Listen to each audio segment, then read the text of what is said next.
Going into 2011, I still have a pretty constructive outlook for Brazil overall.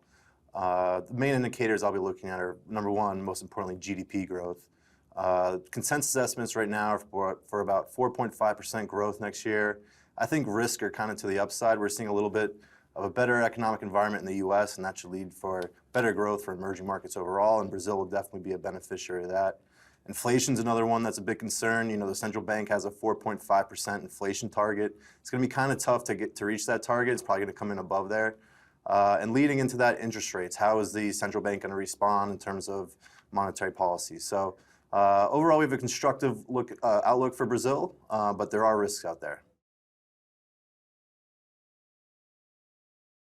With quantitative easing in the U.S., you're having basically really easy monetary conditions, easy liquidity supply, and that's going to find its way into higher growth economies. And like I said, Brazil's going to be one of the higher growth economies in Latin America, definitely higher than developed markets, which are just struggling to get some growth going there. So you're going to have some more flows into Brazil in terms of investment flows. That's going to appreciate the currency, which is also a concern. But I think the government will do a good job in trying to, holding back some of the excess investment going on, and it shouldn't be too much of a problem.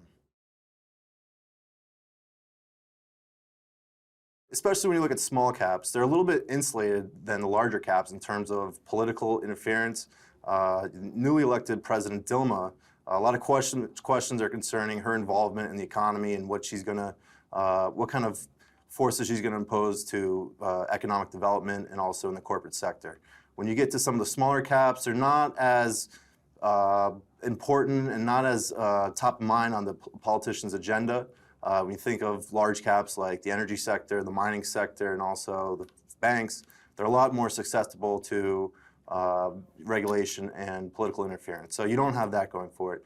Another thing that kind of worries me a little bit about small caps is valuation. You've had a very good run in 2010. Things are not as cheap as they used to be, but the growth's still there. So I think that the higher valuations will be here to stay.